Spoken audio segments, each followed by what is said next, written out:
ok នេះគឺជាវិធីក្នុងការដាក់ IP address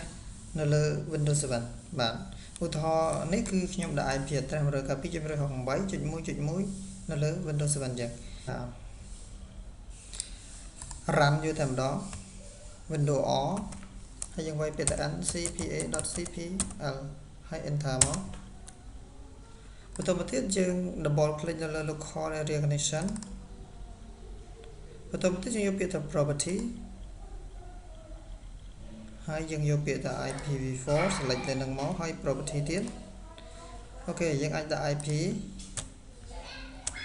192.168.1.1 ហើយចុចពាក្យថា OK មក close ហើយយើងចង់ check ថាតើ IP យើងដាក់បានហើយឬនៅយើងអាចចុចលើ window វាយពាក្យថា cmd enter ហើយយើងវាយពាក្យថា IP config